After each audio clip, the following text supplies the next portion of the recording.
ದ್ವಿತೀಯ PUC ವಿದ್ಯಾರ್ಥಿಗಳಿಗೆ online ತರಗತಿಗೆ ಸ್ವಾಗತಿಸುತ್ತಾ ಅಧ್ಯಾಯ 2 ಸಾಮಾಜಿಕ ಅಸಮಾನತೆ, ಹೊರಗುಳಿಯುವಿಕೆ ಮತ್ತು ಒಳಗೊಳ್ಳುವಿಕೆ.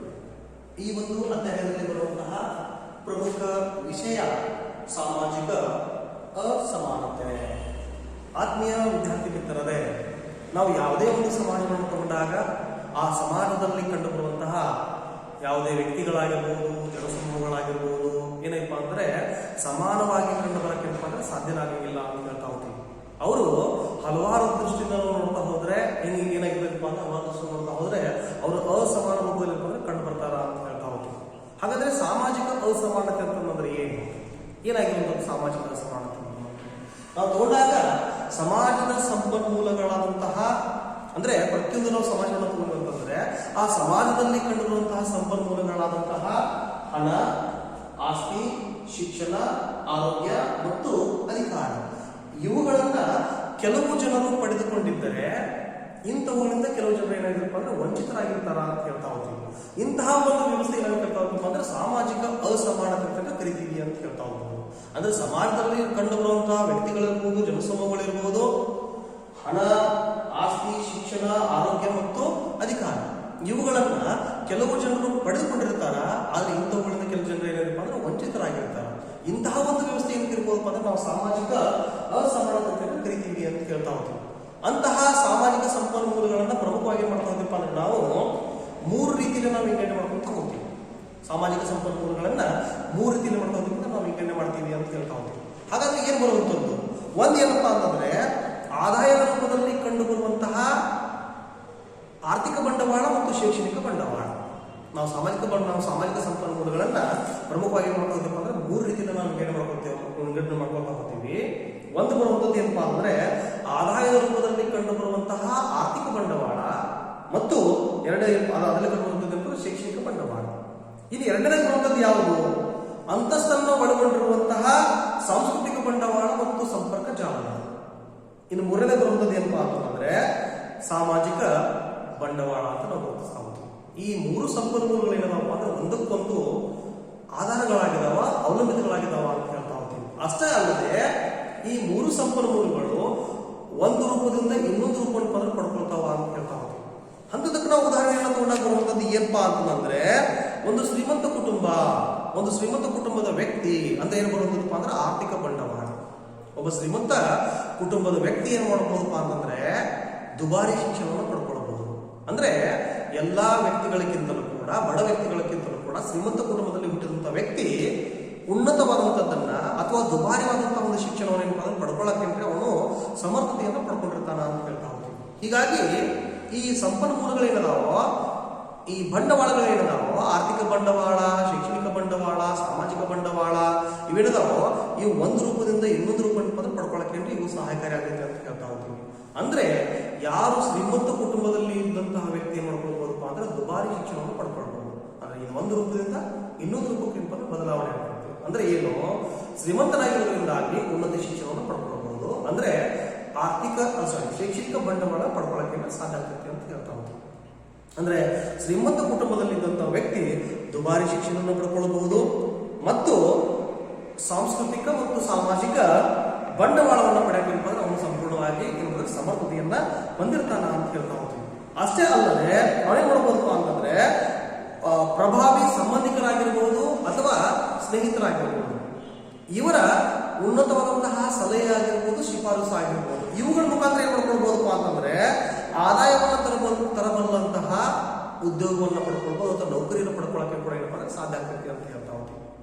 ಅಂದ್ರೆ ಒಟ್ಟಿನಲ್ಲಿ ನಾನು ನಿಮಗೆ ಹೇಳುವಂಥದ್ದು ಏನಪ್ಪಾ ಅಂದ್ರೆ ಒಂದು ಸಂಪನ್ಮೂಲ ಅನ್ನೋದು ಆರ್ಥಿಕ ಬಂಡವಾಳದ ಸಂಪನ್ಮೂಲ ಅನ್ನೋದು ಶೈಕ್ಷಣಿಕ ಬಂಡವಾಳನ ಪಡೆದುಕೊಳ್ಳಕ್ಕೆ ಸಾಧ್ಯ ಆಗ್ತೈತಿ. ಶೈಕ್ಷಣಿಕ ಬಂಡವಾಳನ ಪಡ್ಕೊಂಡಿದ್ರೆ ಸಾಂಸ್ಕೃತಿಕ ಬಂಡವಾಳನ ಪಡೆದುಕೊಳ್ಳಬಹುದು. ಅಂದ್ರೆ ಸಾಂಸ್ಕೃತಿಕ ಬಂಡವಾಳ ಅಂತಂದ್ರೆ ಆ ವ್ಯಕ್ತಿಗೆ ಸಮಾಜದಲ್ಲಿ ಏನಾಗಬಹುದಪ್ಪ ಅಂದ್ರೆ ನಿರ್ದಿಷ್ಟವಾದಂತಹ ಸ್ಥಾನಮಾನಗಳು ಕೂಡ ಲಭ್ಯವಾಗಬಹುದು ಅಂತ ಹೇಳ್ತಾ ಹೋಗ್ತೀವಿ. ಅಂದ್ರೆ ಈ ಎಲ್ಲಾ ಬಂಡವಾಳಗಳು ಇನ್ನೊಂದು ರೂಪ ಬಂಡವಾಳನ ಪಡ್ಕೊಳ್ಳಕ್ಕೆ ಸಾಧ್ಯ ಆಗ್ತೈತಿ ಅಂತ ಹೇಳ್ತಾ ಹೋಗ್ತೀವಿ. ಅಂದ್ರೆ ಒಟ್ಟಿನಲ್ಲಿ ಸಾಮಾಜಿಕ ಅಸಮಾನತೆ ಏನಪ್ಪಾ ಅಂತಂದ್ರೆ ಸಮಾಜದ ಸಂಪನ್ಮೂಲಗಳಾದಂತಹ ಹಣ, ಆಸ್ತಿ, ಶಿಕ್ಷಣ, ಆರೋಗ್ಯ ಮತ್ತು ಅಧಿಕಾರ ಇವುಗಳನ್ನ ಕೆಲವು ಜನರು ಪಡ್ಕೊಂಡಿರ್ತಾರ, ಇನ್ನ ಇವುಗಳಿಂದ ಕೆಲವು ಜನರು ವಂಚಿತರಾಗಿರ್ತಾರ. ಇಂತಹ ಒಂದು ವ್ಯವಸ್ಥೆ ಏನ್ ಕೇಳ್ತಾ ಹೋಗ್ತೀವಿ ನಾವು ಸಾಮಾಜಿಕ ಅಸಮಾನತೆ ಕರಿತೀವಿ ಅಂತ ಕೇಳ್ತಾ ಹೋಗ್ತೀವಿ. ಇಲ್ಲ ಅಂತಂದ್ರೆ ನಾವು ಮತ್ತೊಂದು ಅರ್ಥದಲ್ಲಿ ನಾವು ನೋಡಿದಾಗ ಸಾಮಾಜಿಕ ಸಂಪನ್ಮೂಲಗಳನ್ನ ಪಡೆಯಬಹುದಂತಹ ಮಾರ್ಗಗಳ ಅಸಮಾನ ಹಂಚಿಕೆ ಅಂತ ಕರಿಬಹುದು. ಅಂದ್ರೆ ಸಾಮಾಜಿಕ ಅಸಮಾನತೆ ಕೂಡ ನಾವು ಕರಿತೀವಿ ಅಂತ ಕೇಳ್ತಾ ಹೋಗ್ಬೋದು. ಇನ್ನು ಹಾಗೆ ಬರುವಂತದ್ದು ಎರಡನೇದಾಗಿ ಬರುವಂತದ್ದು ಯಾವುದು ಅಂತಂದ್ರೆ ಸಾಮಾಜಿಕ ಹೊರಗೊಳಿಸುವಿಕೆ. ಸಾಮಾಜಿಕ ಹೊರಗೊಳಿಸುವಿಕೆ ಅಂತಂದ್ರೆ ಏನು? ವ್ಯಕ್ತಿಗಳು ಸಮಾಜದಲ್ಲಿ ಸಂಪೂರ್ಣವಾಗಿ ತೊಡಗಿಸಿಕೊಳ್ಳುವುದನ್ನ ನಿರ್ಬಂಧಿಸುವಂತಹ ಮಾರ್ಗಗಳೇ ಏನಾಯ್ತು ಅಂದ್ರೆ ಸಾಮಾಜಿಕ ಹೊರಗೊಳಿಸುವಿಕೆ ಅಂತ ನಾವು ಕರಿತೀವಿ ಅಂತ ಹೇಳ್ತಾ ಹೋಗ್ತೀವಿ. ಸಾಮಾಜಿಕ ಹೊರಗೊಳಿಸುವಿಕೆ ಅಂತಂದ್ರೆ ಏನು? ವ್ಯಕ್ತಿಗಳು ಸಮಾಜದಲ್ಲಿ ಸಂಪೂರ್ಣವಾಗಿ ತೊಡಗಿಸಿಕೊಳ್ಳುವುದನ್ನ ನಿರ್ಬಂಧಿಸುವಂತಹ ಮಾರ್ಗಗಳೇ ಏನಪ್ಪಾ ಅಂದ್ರೆ ಸಾಮಾಜಿಕ ಹೊರಗೊಳಿಸುವಿಕೆ ಅಂತ ನಾವು ಕರಿತೀವಿ ಅಂತ ಹೇಳ್ತಾ ಹೋಗ್ತೀವಿ. ಅಂದ್ರೆ ಒಟ್ಟಿನಲ್ಲಿ ಹೇಳುವಂಥದ್ದು ಏನಪ್ಪಾ ಅಂತಂದ್ರೆ ಪರಂಪರಾಗತವಾಗಿ ಎಷ್ಟೋ ಹಿಂದುಳಿದ ವರ್ಗಗಳು ಇಂದಿಗೂ ಕೂಡ ಸಮಾಜದಲ್ಲಿ ಸಂಪೂರ್ಣವಾಗಿ ಅಂದ್ರೆ ಪೂರ್ಣ ಪ್ರಮಾಣದಲ್ಲಿ ತೊಡಗಿಸಿಕೊಳ್ಳಕ್ಕೆ ಇಂದಿಗೂ ಕೂಡ ಏನಾಗಿಲ್ರಿ ಸಾಧ್ಯ ಆಗಿಲ್ಲ. ಇಂಥದಕ್ಕೆನಪ್ಪ ಅಂದ್ರೆ ಸಾಮಾಜಿಕ ಹೊರಗೊಳಿಸುವಿಕೆ ಅಂತ ನಾವು ಕರಿತೀವಿ ಅಂತ ಹೇಳ್ತಾ ಹೋಗ್ತೀವಿ. ಅಂದ್ರೆ ಒಟ್ಟು ಜನಸಮೂಹದ ಬಹುಸಂಖ್ಯಾತರಿಗೆ ದೊರೆಯಬಹುದಾದಂತಹ ಮುಕ್ತ ಅವಕಾಶಗಳೇನಿದಾವ, ಅದು ವ್ಯಕ್ತಿಗಳಿರ್ಬೋದು, ಜನಸಮೂಹಗಳಿರ್ಬೋದು, ದೊರೆಯಬಹುದಂತಹ ಅವಕಾಶಗಳೇನಿದಾವ ಅವು ಲಭ್ಯಿಸದಂತೆ ಮಾಡುವಂಥದ್ದಕ್ಕೆ ಏನ್ ಕರಿತಾ ಹೋಗ್ತೀವಿ ನಾವು ಸಾಮಾಜಿಕ ಹೊರಗೊಳಿಸುವಿಕೆ ಅಂತ ಕರಿತೀವಿ ಅಂತ ಹೇಳ್ತಾ ಹೋಗ್ಬೋದು. ಅಷ್ಟೇ ಅಲ್ಲದೆ ವ್ಯಕ್ತಿಗಳಿರ್ಬೋದು, ಸಮಾಜ ವ್ಯಕ್ತಿಗಳಿರ್ಬೋದು, ಜನಸಮೂಹಗಳಿರ್ಬೋದು, ನಿರ್ದಿಷ್ಟವಾದಂತಹ ಸಾಮಾಜಿಕ ಚಟುವಟಿಕೆಗಳಲ್ಲಿ ಭಾಗಿಯಾಗದಂತೆ ಅಥವಾ ಭಾಗವಹಿಸದಂತೆ ನಿರ್ಬಂಧಿಸುವಂತಹ ಅಂಶಗಳೇ ಈ ಸಾಮಾಜಿಕ ಹೊರಗೊಳಿಸುವಿಕೆ ಅಂತ ಮಾರ್ಗಗಳಂತ ನಾವು ಕರಿತೀವಿ ಅಂತ ಹೇಳ್ತಾ ಹೋಗ್ತೀವಿ. ಅಂಥದಕ್ಕೆ ನಾವು ತಗೊಂಡಾಗ ಅಸ್ಪೃಶ್ಯ ಜಾತಿಯ ಸಮೂಹಗಳನ್ನ ತಗೊಳ್ಬಹುದು. ಅವು ಎಷ್ಟೋ ಶತಶತಮಾನಗಳಿಂದಲೂ ಕೂಡ ಏನಪ್ಪ ಅಂತಂದ್ರೆ ಇಂದಿಗೂ ಕೂಡ ನಿರ್ದಿಷ್ಟವಾದಂತಹ ಸಾಮಾಜಿಕ ಅಂತಸ್ತನ್ನಾಗಿರ್ಬೋದು, ಶೈಕ್ಷಣಿಕ ಅರ್ಹತೆಯನ್ನಾಗಿರ್ಬೋದು, ರಾಜಕೀಯ ಅವಕಾಶಗಳಾಗಿರ್ಬೋದು, ಸಾಂಸ್ಕೃತಿಕ ಅವಕಾಶಗಳಾಗಿರ್ಬೋದು, ಇವುಗಳಿಗಿಂತಲೂ ಕೂಡ ಸಮಾಜದಲ್ಲಿ ಒಂದು ನಿರ್ದಿಷ್ಟವಾದಂತಹ ಸ್ಥಾನಮಾನಗಳಾಗಿರ್ಬೋದು. ಇವುಗಳಿಂದ ಈ ವ್ಯಕ್ತಿಗಳೇನಪ್ಪ ಅಂದ್ರೆ ಇಂದಿಗೂ ಕೂಡ ಹೊರಗುಳಿದಿದ್ದಾರ ಅಂತ ಹೇಳ್ತಾ ಹೋಗ್ತೀವಿ. ಇವುಗಳನ್ನ ಇಂದಿಗೂ ಕೂಡ ಏನಾಗಿಲ್ಲಪ್ಪ ಅಂದ್ರೆ ಅವರಿಗೆ ಪಡೆದುಕೊಳ್ಳಕ್ಕೆ ಏನಾಗ್ತಾ ಅಂದ್ರೆ ಸಾಧ್ಯ ಆಗ್ತಾ ಇಲ್ಲ ಅಂತ ಹೇಳ್ತಾ ಹೋಗ್ತೀವಿ. ಹೀಗಾಗಿ ಸಾಮಾಜಿಕ ಹೊರಗೊಳಿಸುವಿಕೆ ಅಂತಂದ್ರೆ ಏನ್ರಿ? ವ್ಯಕ್ತಿಗಳು ಸಮಾಜದಲ್ಲಿ ಸಂಪೂರ್ಣವಾಗಿ ತೊಡಗಿಸಿಕೊಳ್ಳುವುದನ್ನ ನಿರ್ಬಂಧಿಸುವಂತಹ ಮಾರ್ಗಗಳೇ ನಾವು ಸಾಮಾಜಿಕ ಹೊರಗೊಳಿಸುವಿಕೆ ಅಂತ ನಾವು ಕರಿತೀವಿ ಅಂತ ಹೇಳ್ತಾ ಹೋಗ್ತೀವಿ. ಅದೇ ಬರುವಂಥದ್ದು ಅವರನ್ನ ಸಾಮಾಜಿಕತೆಯಿಂದ ದೂರಿಡುವಂಥದ್ದು, ಶೈಕ್ಷಣಿಕತೆಯಿಂದ ದೂರಿಡುವಂಥದ್ದು, ರಾಜಕೀಯತೆಯಿಂದ ಆಗಿರ್ಬೋದು, ಧಾರ್ಮಿಕತೆಯಿಂದ ಆಗಿರ್ಬೋದು, ಶೈಕ್ಷಣಿಕತೆಯಿಂದ ಆಗಿರ್ಬೋದು, ಇವುಗಳನ್ನೇನಪ್ಪ ಅಂದ್ರೆ ಯಾವುದೇ ಒಂದು ಕಾರಣಗಳನ್ನ ಒಡ್ಡಿ ಅವರನ್ನ ಏನ್ ಮಾಡುತ್ತಪ್ಪ ದೂರಿಡುವಂಥದ್ದು. ಇದನ್ನೇನು ಕರಿತಾ ಹೋಗ್ತೀವಿ ಅಂದ್ರೆ ನಾವು ಸಾಮಾಜಿಕ ಹೊರಗೊಳಿಸುವಿಕೆ ಅಂತ ನಾವು ಕರಿತೀವಿ ಅಂತ ಹೇಳ್ತಾ ಹೋಗ್ತೀವಿ. ಈ ಸಾಮಾಜಿಕ ಹೊರಗೊಳಿಸುವಿಕೆ ಅನ್ನೋದು ಏನಾಗಿತ್ತಪ್ಪ ಅಂದ್ರೆ ಇದೊಂದು ಅನೈಚ್ಛಿಕವಾದದ್ದು. ಅಂದ್ರೆ ವ್ಯಕ್ತಿಗೆ, ಸಮೂಹಕ್ಕೆ ಇಚ್ಛೆ ಇರಲಿ ಅಥವಾ ಇರದೇ ಇರಲಿ, ಈ ನಿಯಮಗಳಿಗೆ ಏನಪ್ಪ ಅಂದ್ರೆ ವ್ಯಕ್ತಿ ಆದವನು ಬದ್ಧತೆಯನ್ನ ಒಳಗೊಂಡಿರ್ಬೇಕಾಗ್ತೈತೆ ಅಂತ ಹೇಳ್ತಾ ಹೋಗ್ತೀವಿ. ಇದು ಹೀಗಾಗಿಪ್ಪ ಅಂದ್ರೆ ಸಾಮಾಜಿಕ ಇದು ಹೊರಗೊಳಿಸುವಿಕೆ ಅನ್ನೋದು ಅನೈಚ್ಛಿಕವಾದದ್ದು. ಇದನ್ನು ಯಾವುದೇ ಕಾರಣಕ್ಕೂ ಕೂಡ ವ್ಯಕ್ತಿ ಆದವನು ಅವನ ಇಚ್ಛೆ ಇರಲಿ ಅಥವಾ ಇರದೇ ಇರಲಿ ಅಂತ ಅಂದ್ರೆ ಅವುಗಳನ್ನ ನಿಭಾಯಿಸಿಕೊಂಡು ಏನಪ್ಪ ಅಂದ್ರೆ ಮುಂದೆ ಸಾಗಬೇಕಾಗ್ತೈತೆ ಅಂತ ಹೇಳ್ತಾ ಹೋಗ್ತೀವಿ. ಇನ್ನು ಹಾಗೆ ಬರುವಂಥದ್ದು ಏನಪ್ಪಾ ಅಂತಂದ್ರೆ ಜಾತಿ ಆಧಾರಿತವಾದಂತಹ ಹೊರಗೊಳಿಸುವಿಕೆ, ಜಾತಿ ಆಧಾರಿತವಾಗಿ ಹೊರಗೊಳ್ಳುವಿಕೆ ಅಂತ ಬರ್ತೀವಿ ಅಂತ ಹೇಳ್ತಾ ಹೋಗ್ತೀವಿ. ಇಂಥದನ್ನು ತಗೊಂಡಾಗ ಹಿಂದೂ ಧರ್ಮದ ಪ್ರತಿಯೊಬ್ಬರ ಜೀವನ ಅನ್ನೋದು ಪ್ರಮುಖ 3 ವ್ಯವಸ್ಥೆಗಳಿಗೇನಪ್ಪ ಅಂದ್ರೆ ಅದು ಪ್ರಭಾವಕ್ಕೆ ಒಳಪಟ್ಟಿರ್ತೈತಿ ಅಂತ ಹೇಳ್ತಾ ಹೋಗ್ತೀವಿ. ಹಿಂದೂ ಧರ್ಮದ ಪ್ರತಿಯೊಬ್ಬ ವ್ಯಕ್ತಿಯ ಜೀವನ ಅನ್ನೋದು ಪ್ರಮುಖವಾಗಿ 3 ವ್ಯವಸ್ಥೆಗಳೊಂದು ಪ್ರಭಾವಕ್ಕೆ ಒಳಪಟ್ಟಿರ್ತೈತಿ ಅಂತ ಹೇಳ್ತಾ ಹೋಗ್ತೀವಿ. ಅಂತಹ ಪ್ರಮುಖ 3 ವ್ಯವಸ್ಥೆಗಳೇನಪ್ಪ ಅಂತಂದ್ರೆ ಒಂದು ಹಿಂದೂ ಅವಿಭಕ್ತ ಕುಟುಂಬ. ನಾವು ಕುಟುಂಬ ವ್ಯವಸ್ಥೆನ ತಗೊಂಡಾಗ ಕುಟುಂಬ ವ್ಯವಸ್ಥೆಯಲ್ಲಿ ಪ್ರಮುಖವಾಗಿ 2 ಪ್ರಕಾರಗಳನ್ನ ಕಾಣ್ತಾ ಹೋಗ್ತೀವಿ. ಒಂದು ಅವಿಭಕ್ತ ಕುಟುಂಬ, ಇನ್ನೊಂದು ವಿಭಕ್ತ ಕುಟುಂಬ ಅನ್ನೋದು. ಇದರಲ್ಲಿ ಪ್ರಮುಖವಾಗಿ ಬರುವಂಥದ್ದು ಏನಪ್ಪ ಅಂದ್ರೆ ಅವಿಭಕ್ತ ಕುಟುಂಬ. ಈ ಅವಿಭಕ್ತ ಕುಟುಂಬ ಅನ್ನೋದು ಅವಿಭಕ್ತ ಕುಟುಂಬ ಹುಟ್ಟಿದಂತಹ ಸದಸ್ಯನ ಮೇಲೆ ಅದು ತನ್ನದೇ ಆದಂತಹ ಒಂದು ಪ್ರಭಾವ ಬೀರ್ತದೆ ಅಂತ ಹೇಳ್ತಾ ಹೋಗ್ತೀವಿ. ಅಂದ್ರೆ ಅವನ ಆಹಾರ ಹೇಗಿರಬೇಕು, ಅವನ ಉಡುಪು ಹೇಗಿರಬೇಕು, ಅವನ ಚಿಂತನೆ ಹೇಗಿರಬೇಕು, ಅವನ ವಿವಾಹದ ಕಾರ್ಯಕ್ರಮಗಳು ಹೇಗೆ ನಡೀಬೇಕು ಎಂಬುದನ್ನ ಆ ಅವಿಭಕ್ತ ಕುಟುಂಬ ಅನ್ನೋದು ಆ ವ್ಯಕ್ತಿ ಮೇಲೆ ತನ್ನದಂತ ಒಂದು ಪ್ರಭಾವ ಬೀರ್ತತಿ ಅಂತ ಹೇಳ್ತಾ ಹೋಗ್ತೀವಿ. ಹಾಗೆಯೇ ಎರಡನೇ ಬರುವಂಥದ್ದು ಏನಪ್ಪಾ ಅಂದ್ರೆ ಗ್ರಾಮೀಣ ಸಮುದಾಯವನ್ನು ತಗೊಳ್ಬಹುದು. ನಾವು ಪ್ರಮುಖವಾಗಿ ಇಡೀ ಸಮಾಜದಲ್ಲಿ ತಗೊಂಡಾಗ ನಾವು ಗ್ರಾಮೀಣ ಮತ್ತು ನಗರ ಎಂಬುದು ಏನ್ ಮಾಡ್ತಾ ಹೋಗ್ತೀವಿ ಅಂದ್ರೆ ಪ್ರಮುಖವಾಗಿ ನಾವು 2 ರೀತಿಯಲ್ಲಿ ನಾವು ವಿಂಗಡಣೆ ಮಾಡ್ಕೊಳ್ತಾ ಹೋಗ್ತೀವಿ. ನಗರದಲ್ಲಿ ವಾಸವಾಗಿರುವಂತಹ ಜನರ ಚಿಂತನೆಗಳು, ಆಲೋಚನೆಗಳು, ಅವರ ಆಹಾರ ಪದ್ಧತಿ, ಉಡುಪು ಅವು ಒಂದ್ ರೀತಿ ಆಗಿದ್ರೆ ಹಳ್ಳಿಗಳಲ್ಲಿ ಅಥವಾ ಗ್ರಾಮಗಳಲ್ಲಿ ವಾಸವಿರುವಂತಹ ಜನರ ಆಹಾರ ಪದ್ಧತಿ ಆಗಿರಲಿ, ಅವರ ಉಡುಪುಗಳಾಗಿರಲಿ, ಅವರ ಚಿಂತನೆಗಳಾಗಿರಲಿ, ಅವರ ಆಲೋಚನೆಗಳಾಗಿರಲಿ, ಅವರ ಉದ್ಯೋಗ ಆಗಿರಲಿ, ಇದೇನಪ್ಪ ಅಂದ್ರೆ ಗ್ರಾಮೀಣ ಪ್ರದೇಶದ ಜನರ ಮೇಲೇನಪ್ಪ ಅಂದ್ರೆ ಗ್ರಾಮೀಣ ಪ್ರದೇಶ ಅನ್ನೋದು ತನ್ನದಂತ ಒಂದು ಪ್ರಮಾಣ ಬೀರ್ತೈತಿ ಅಂತ ಹೇಳ್ತಾ ಹೋಗ್ತೀವಿ. ಹಾಗೇನೆ ಮತ್ತೆ ಮುಂದೆ ಬರುವಂಥದ್ದು ಮೂರನೇ ವ್ಯವಸ್ಥೆ ಏನಪ್ಪಾ ಅಂದ್ರೆ ಅದು ಜಾತಿ ಪದ್ಧತಿ. ಈ ಜಾತಿ ಪದ್ಧತಿಯು ಕೂಡ ಏನು ಮಾಡಿಕೊಂಡೈತಪ್ಪ ಅಂತಂದ್ರೆ ಜಾತಿ ಪದ್ಧತಿ ಒಂದು ವ್ಯವಸ್ಥೆ ಕೂಡ ಏನು ಮಾಡ್ಕೊಂಡೈತೆ ಅಂತಂದ್ರೆ ಅದು ತನ್ನದೇ ಆದಂತಹ ಸದಸ್ಯರ ಮೇಲೆ ತನ್ನದಂತ ಒಂದು ಪ್ರಮಾಣ ಅದು ಬೀರ್ತೈತಿ ಅಂತ ಹೇಳ್ತಾ ಹೋಗ್ಬೋದು. ಅಂದ್ರೆ ಆಯಾ ಜಾತಿಯ ಸದಸ್ಯರು ಯಾವ ರೀತಿಯಂತ ಆಹಾರವನ್ನ ಸೇವಿಸಿಕೊಳ್ಬೇಕು, ಯಾವ ರೀತಿಯಂತ ಉಡುಪನ್ನು ಧರಿಸಿಕೊಳ್ಬೇಕು, ಅವರ ಚಿಂತನೆಗಳು ಹೇಗಿರ್ಬೇಕು, ವಿವಾಹ ಪದ್ಧತಿಗಳು ಹೇಗಿರ್ಬೇಕು ಅನ್ನೋದನ್ನ ಏನ್ ಮಾಡ್ಕೊಂಡೈತಪ್ಪ ಅಂದ್ರೆ ಇದು ಆ ವ್ಯಕ್ತಿಗಳ ಮೇಲೆ ತನ್ನದಾದಂಥ ಒಂದು ಪ್ರಭಾವ ಬೀರ್ತೈತಿ ಅಂತ ಹೇಳ್ತಾ ಹೋಗ್ತೀವಿ. ಅಂದ್ರೆ ಭಾರತದಲ್ಲಿ ಜಾತಿ ಪದ್ಧತಿಯನ್ನು ತಗೊಂಡಾಗ ಸರ್ವ ವ್ಯಾಪಕವಾಗಿ ಏನ್ ಮಾಡ್ಕೊಂಡಿದೀಪ ಅಂದ್ರೆ ಇದು ಹರಡಿಕೊಂಡಿರೋದು ಏನ್ ಮಾಡ್ತಾ ನಾವು ಕಾಣ್ತೀವಿ ಅಂತ ಹೇಳ್ತಾ ಹೋಗ್ತೀವಿ. ಅಂದ್ರೆ ನಮ್ಮ ಭಾರತದಲ್ಲಿ ಸರಿಸುಮಾರು 5,000ಕ್ಕಿಂತ ಹೆಚ್ಚು ಜಾತಿ ಉಪಜಾತಿಗಳು ಏನ್ ಮಾಡ್ತಾ ಹೋಗ್ತೀವಿ ಅಂದ್ರೆ ನಾವು ಕಾಣ್ತೀವಿ ಅಂತ ಹೇಳ್ತಾ ಹೋಗ್ತೀವಿ. ಅಂದ್ರೆ ಇಲ್ಲಿ ಭಾರತದಲ್ಲಿ ಜಾತಿ ಪದ್ಧತಿ ಅನ್ನೋದು ಸರ್ವ ವ್ಯಾಪಕವಾಗಿ ಹರಡಿದ್ದು ಇದು ಆಳವಾಗಿ ಏನ್ ಮಾಡಬೇಕಪ್ಪ ಅಂದ್ರೆ ಸಾಮಾಜಿಕ ವ್ಯವಸ್ಥೆ ಏನಪ್ಪ ಅದು ಬೇರೆ ವಿರುದ್ಧದಲ್ಲಿ ಏನ್ ಮಾಡ್ತಾ ಹೋಗ್ತೀವಿ ನಾವು ಕಾಣ್ತೀವಿ ಅಂತ ಹೇಳ್ತಾ ಹೋಗ್ತೀವಿ. ಹೀಗಾಗಿ ಇಂತಹ ಒಂದು ಜಾತಿ ಪದ್ಧತಿಯ ಅಧ್ಯಯನ ಅತ್ಯಂತ ಮಹತ್ವಪೂರ್ಣವಾದದ್ದು ಏನ್ ಮಾಡ್ತಾ ನಾವು ಕಾಣ್ತೀವಿ ಅಂತ ಹೇಳ್ತಾ ಹೋಗ್ಬೋದು. ಅಂತಹ ಒಂದು ಜಾತಿ ಪದ್ಧತಿಯ ಅರ್ಥವನ್ನು ನಾವು ನೋಡ್ತಾ ಹೋದ್ರೆ ಬರುವಂಥದ್ದು ಏನಪ್ಪಾ ಅಂದ್ರೆ ಜಾತಿ ಎಂಬ ಪದ ಏನೈತಂದ್ರೆ ಪ್ರಮುಖವಾಗಿ ಎರಡು ಭಾಷೆಗಳು, ಒಂದು ಸ್ಪ್ಯಾನಿಷ್ ಮತ್ತು ಪೋರ್ಚುಗೀಸ್ ಭಾಷೆಯ ಕಾಸ್ಟಾ ಎಂಬ ಪದದಿಂದ ಅದು ಬಂದೈತಿ ಅಂತ ಹೇಳ್ತಾ ಹೋಗ್ತೀವಿ. ಹಾಗಾದ್ರೆ ಕಾಸ್ಟಾ ಅಂತಂದ್ರೆ ಏನು?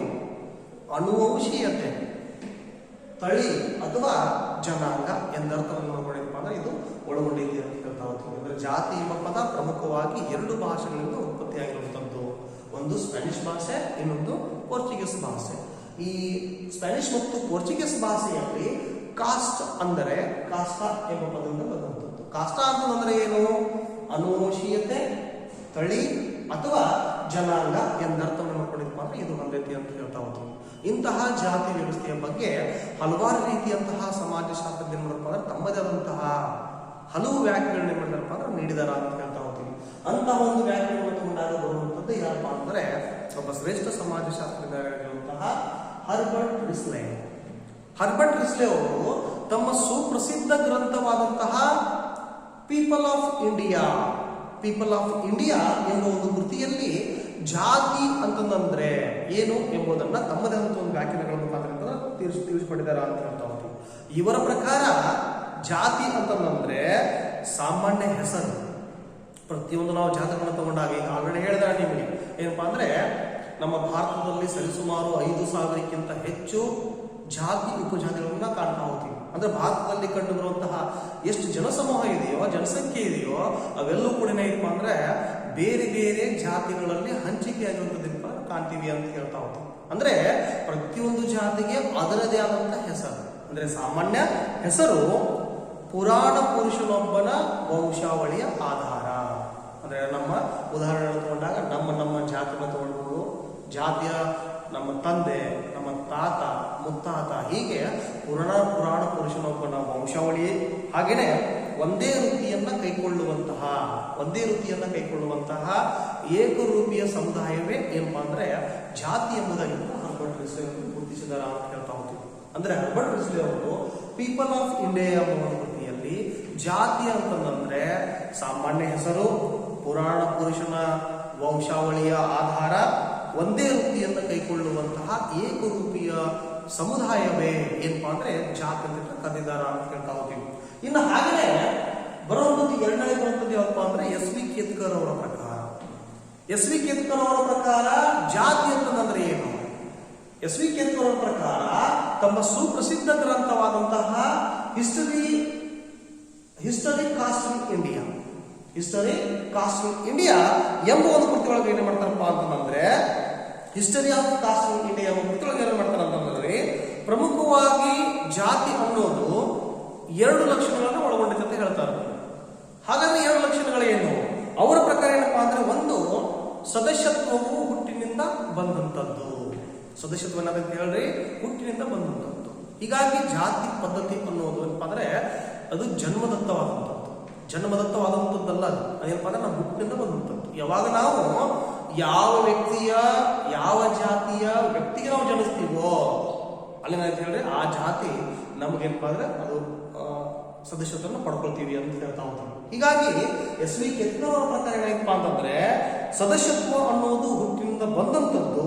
ಇನ್ನು ಎರಡನೇದಾಗಿ ಅವರು ಹೇಳುವಂಥದ್ದು ಏನಪ್ಪಾ ಅಂತಂದ್ರೆ ಸದಸ್ಯರು ತಮ್ಮ ಸಮೂಹದ ಹೊರಗೆ ವಿವಾಹವಾಗಕ್ಕೆ ಅವಕಾಶಗಳು ಇಲ್ಲ. ಅಂದ್ರೆ ಏನು? ಒಳ ಬಾಂಧವ್ಯ ವಿವಾಹ, ಸ್ವಜಾತಿ ವಿವಾಹ ಅಂದ್ರೆ ತಮ್ಮ ಜಾತಿಯಲ್ಲಿಯೇ ತಮ್ಮ ತಮ್ಮ ಬಹಳ ಸಂಗಾತಿಗಳನ್ನು ಆಯ್ಕೆ ಮಾಡಿಕೊಳ್ಳುವಂತಹ ಸಮೂಹವೇ ಯಾವಪ್ಪ ಅಂತಂದ್ರೆ ಜಾತಿ ಎಂಬುದನ್ನು ಎಸ್ ವಿ ಕೆತ್ತನವರು ಗುರುತಿಸಿದಾರ ಅಂತ ಹೇಳ್ತಾ ಹೋಗ್ತೀವಿ. ಇನ್ನು ಹಾಗೆಯೇ ಮೂರನೇ ಗ್ರಂಥದ್ದು ಏನಪ್ಪಾ ಅಂತಂದ್ರೆ ಎಂ ಎನ್ ಶ್ರೀನಿವಾಸ ಅವರ ಪ್ರಕಾರ ಈ ಎಂ ಎನ್ ಶ್ರೀನಿವಾಸ ಏನ್ ಮಾಡ್ತಾರಪ್ಪ ಅಂತಂದ್ರೆ ಇವರು ಜಾತಿ ಅನ್ನೋದು ಅನುಚಿತವಾದದ್ದು ಮತ್ತು ಒಳ ಬಾಂಧವ್ಯ ವಿವಾಹವನ್ನ ಆಚರಿಸುವಂಥದ್ದು. ಅಷ್ಟೇ ಅಲ್ಲದೆ ವೃತ್ತಿಗೆ ಸಂಬಂಧಿಸಿದಂತೆ ಸಾಂಪ್ರದಾಯಿಕ ಸಂಬಂಧವನ್ನ ಹೊಂದಿರುವಂಥದ್ದು. ಅವುಗಳಷ್ಟೇ ಅಲ್ಲದೆ ಸ್ಥಳೀಯ ಏಣಿ ಶ್ರೇಣಿಯಲ್ಲಿ ನಿರ್ದಿಷ್ಟ ಸ್ಥಾನವನ್ನ ಪಡೆದುಕೊಂಡಿರುವಂಥದ್ದು.